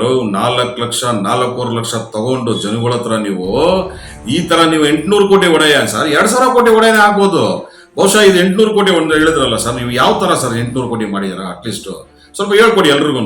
ಅಟ್ಲೀಸ್ಟ್ ನೀವು ಮಾಡಿರೋದು ಹೆಂಗೆ ಆಯ್ತು, ಯಾವ ರೀತಿ ಆಯ್ತು? ಬಹುಶಃ ಇದ್ರ ಬಗ್ಗೆ ನೀವು ಟ್ಯಾಕ್ಸ್ ಎಲ್ಲ ಕಟ್ತಾ ಇದ್ದೀರಾ ಅನ್ನೋ ನನಗೂ ಗೊತ್ತಿಲ್ಲ. ಈ ತರ ಇದು ಅಕ್ರಮವಾಗಿ ಏನಿದೆ ಎಲ್ಲ ನೋಡ್ಬೇಕು. ಇನ್ನ ನಾವು ಎಲ್ಲ ಕಡೆ ಕಂಪ್ಲೇಂಟ್ ಕೊಡ್ಬೇಕು ಅಂತ ಇದ್ದೀವಿ. ಪ್ರದೀಪ್ ಕಂಡ್ರೆ ಕೆಂಡವಾಗ್ತದಂತ ಸಂಸದ ಡಾಕ್ಟರ್ ಸುಧಾಕರ್ ಐಸಾಗಿದ್ದೇಕೆ? ಅಕ್ರಮ ಪ್ರಶ್ನಿಸದೆ ಮೌನ ಧಾರಣೆ ಮಾಡಿದ್ದು ಏಕೆ? ಅಶೋಕ್ ವಿಜಯೇಂದ್ರ ಛಲವಾದಿ ಸೈಲೆಂಟ್ ಆಗಿರುವುದೇಕೆ? ಆಶ್ಚರ್ಯ, ಅನುಮಾನ ಹಾಗೆಯೇ ಆತಂಕ ಮೂಡೋದು ಯಾವ ಕಾರಣಕ್ಕೆ ಗೊತ್ತಾ? ಚುನಾವಣಾ ಪೂರ್ವದಲ್ಲಿ ಪ್ರದೀಪ್ ಈಶ್ವರ್ ಹಾಗೂ ಡಾಕ್ಟರ್ ಕೆ ಸುಧಾಕರ್ ಬೈದಾಡಿಕೊಂಡಿದ್ದನ್ನು ಇಡೀ ರಾಜ್ಯದ ಜನತೆ ನೋಡಿದ್ದಾರೆ. ಒಬ್ಬರ ಮೇಲೆ ವಿಷಯಾತ್ಮಕವಾಗಿ ಹಾಗೂ ವೈಯಕ್ತಿಕವಾಗಿ ಕೆಸರೆರಚಾಡಿಕೊಂಡು ರಾಡಿ ಮಾಡಿಕೊಂಡುದು ಎಲ್ಲರಿಗೂ ಗೊತ್ತಿದೆ. ನಿನ್ನ ಜನ್ಮ ಜಾಲಾಡ್ತೇನೆ ಎಂದು ಸವಾಲು ಹಾಕಿದ ಡಾಕ್ಟರ್ ಸುಧಾಕರ್ ಅವರಿಗೆ ಖುದ್ದು ಪಾಠಶಾಲೆಯ ಎಲ್ಲ ದಾಖಲೆ ಕೊಡಲಿಕ್ಕೆ ಮುಂದಾದರೂ ಅವರಿಗೇನೆ ಅದರ ಬಗ್ಗೆ ಆಸಕ್ತಿ ಇದ್ದಂತಿಲ್ಲ. ಈ ಹೋರಾಟಕ್ಕೆ ತಾರ್ಕಿಕ ಹಾಗೂ ತಾತ್ವಿಕ ಅಂತ್ಯ ನೀಡಲು ಸಹಕರಿಸಿ ಎಂದು ಕೇಳಿಕೊಂಡರೂ ಅಪಾಯಿಂಟ್ಮೆಂಟ್ ಕೊಡದೆ ಸುದಾಸೀನ ತೋರಿಸಿದ್ದಾರಂತೆ. ಹೋರಾಡಲು ವಿಷಯಗಳೇ ಇಲ್ಲದ ವೇಳೆ ಗಂಟಲು ಹರಿದುಕೊಂಡಿದ್ದ ಡಾಕ್ಟರ್ ಸುಧಾಕರ್ ಅವರಿಗೆ ಎಲ್ಲ ದಾಖಲೆಯನ್ನು ಕೊಟ್ಟು ಮಾತನಾಡಿ ಸಾರ್ ಎಂದರೂ ಅವರ ಗಂಟಲಿನಿಂದ ಒಂದೇ ಒಂದು ಪದ ಬರುತ್ತಿಲ್ಲ ಎನ್ನುವುದು ಕೂಡ ದುರದೃಷ್ಟಕರ. ಪ್ರದೀಪ್ ಅವರನ್ನು ಕಂಡರೆ ನಿಗಿ ಕೆಂಡವಾಗುತ್ತಿದ್ದ ಸುಧಾಕರ್ ಈಗ ಬಾಯಿಗೆ ಬೀಗ ಜಡಿದುಕೊಂಡಿರುವುದನ್ನು ನೋಡಿದಾಗ ಎಲ್ಲ ರಾಜಕಾರಣಿಗಳ ಹಣೆ ಬರಹವೇ ಹೀಗಿರಬೇಕು ಎಂದೆನಿಸುತ್ತದೆ. ಇನ್ನು ಕೈ ಪಕ್ಷದವರ ಜನ್ಮ ಜಾಲಾಡೋಕ್ಕೆ ಅವಕಾಶ ಕಾಯುವ ಬಿಜೆಪಿಗರಿಗೆ ಪ್ರದೀಪ್ ಈಶ್ವರ್ ಅವರ ಪರಿಶ್ರಮದ ಅಕ್ರಮಕ್ಕಿಂತ ಒಳ್ಳೆಯ ಸಬ್ಜೆಕ್ಟ್ ಬೇಕೇನ್ರಿ? ಆದರೆ ಎಲ್ಲರೂ ಒಂದಾಗಿರುವಂತೆ ಭಾಸವಾಗ್ತಿದೆ. ಸಾಮ್ರಾಟ್ ಅಶೋಕ್ ಅವರಾಗಲಿ, ವಿಜಯೇಂದ್ರ ಅವರಾಗಲಿ, ಛಲವಾದಿ ನಾರಾಯಣಸ್ವಾಮಿ ಆಗಲಿ ಈವರೆಗೂ ಒಂದೇ ಒಂದು ಮಾತನಾಡಿಲ್ಲ. ಇವರ ಆದ್ಯತೆಗಳೇ ಬೇರೆ ಎನ್ನುವಂತೆ ವರ್ತಿಸ್ತಿದ್ದಾರೆ. ಏನು ಬೇಡ, ಮೈಸೂರಿನ ಮಾಜಿ ಸಂಸದ ಪ್ರತಾಪ್ ಸಿಂಹಂಗೇನೆ ಇದರ ಬಗ್ಗೆ ತಿಳಿಸಿದರೆ ಅದನ್ನು ಬಿಟ್ಟು ಬೇರೆ ಮಾತನಾಡಿ ಎಂದು ಹೇಳ್ತಾರೆಂದರೆ ಇವರೆಲ್ಲ ಎಷ್ಟು ಹೊಣೆಗೇಡಿಗಳು ಎನಿಸ್ತದೆ ಅಲ್ವಾ? ಇದ್ರ ಬಗ್ಗೆ ಎಲ್ಲ ಹೋರಾಟ ನಾನು ಸುಮಾರು ನಿಮ್ಗೆ ಗೊತ್ತಿರೋ ಎಲ್ಲ 1 ವರ್ಷದಿಂದ ಹೋರಾಟ ಮಾಡ್ತಾ ಇದ್ದೀನಿ ಸರ್. ಇದ್ರ ಬಗ್ಗೆ ತಿಳಿಸೋಣ ಅಂದ್ಬಿಟ್ಟು ನಮ್ಮ ಚಿಕ್ಕಬಳ್ಳಾಪುರ ಸಾಹೇಬರು ಇದ್ದಾರೆ, MP ಸಾಹೇಬರು, ಸುಧಾಕರ್ ಮನೆಗೆ ಸರ್ ನಾನು ಎಷ್ಟು ಸಾರಿ ಹೋಗಿನ ಸರ್, ನನಗೆ ಬೇಜಾರಾಗ್ಬಿಟ್ಟು ಸರ್, ಹೋಗೋದೇ ಹೋಗ್ಬಿಟ್ಟು ಸರ್ ಒಂಥರ ಈ ನಾಯಿ ಥರ ಕಾಯ್ಕೊಂಡಿದ್ದು ಬಂದ್ಬಿಟ್ಟು ಅವ್ರಿಗೆ ಎಷ್ಟೋ ಸರಿ ನಾನು ಕೊಟ್ಟಿದ್ದೀನಿ ಸರ್, ಕಂಪ್ಲೇಂಟ್ ಕೊಟ್ಟಿದ್ದೀನಿ. ಒಂದು ಪರ್ಮಿಷನ್ ಕೇಳ್ತಾ ಇದ್ದೀನಿ ಅವ್ರನ್ನ, ಒಂದು ಭೇಟಿ ಮಾಡಲು ಅವಕಾಶ ಕೊಡಿ ಸರ್ ಅಂದ್ಬಿಟ್ಟು 3 ತಿಂಗಳಾಯಿತು ಸರ್, ಇನ್ನೂ 3 ತಿಂಗಳಿಂದ ಒಂದು ಪರ್ಮಿಷನ್ ಕೊಟ್ಟಿಲ್ಲ ಅಟ್ಲೀಸ್ಟ್ ಭೇಟಿ ಆಗೋಕ್ಕೆ. ಯಾಕೆ ಸರ್, ಬಹುಶಃ ಮೋಸ್ಟ್ಲಿ ಈ ಥರ ಇದೆ ನೋಡಿ ಸರ್ ನಿಮ್ಮ ಶಾಸಕರದ್ದು, ಇದ್ರ ಬಗ್ಗೆ ನಾನು ಹೇಳಬೇಕು ಸರ್, ಒಂದು ಪರ್ಮಿಷನ್ ಕೊಡಿ ಸರ್ ಮಾತಾಡೋಕ್ಕೆ ಅಂತ ಹೋದರೆ ಇವತ್ತವರೆಗೂ ಒಂದು ಪರ್ಮಿಷನ್ ಕೊಡ್ತಿಲ್ಲ. ಯಾಕೆ ಹೇಳಿ ಸರ್ ನೋಡೋಣ? ಅವ್ರದ್ದು ಇದೆಯಲ್ಲ ಸರ್ ಕಾಲೇಜು ಸ್ಕೂಲು, ಈ ಕಾಲೇಜು ಸ್ಕೂಲ್ ಅಂತ ನಾನು ಎಲ್ಲಿ ಹೋಗ್ತೀನೋ ಯಾರು ಅದ್ರ ಬಗ್ಗೆ ಮಾತಾಡಲ್ಲ. ನೋಡಿ ಅಶೋಕ್ ಸಾಹೇಬ್ರ ಹತ್ರ ಹೋದರೆ ಅವರು ಬಹುಶಃ ಅದೇ ಇದೆ, ಅವ್ರದ್ದು ಇದೆಯಲ್ಲ ಸರ್, ಅದಕ್ಕೆ ಯಾರು ಮಾತಾಡಲ್ಲ.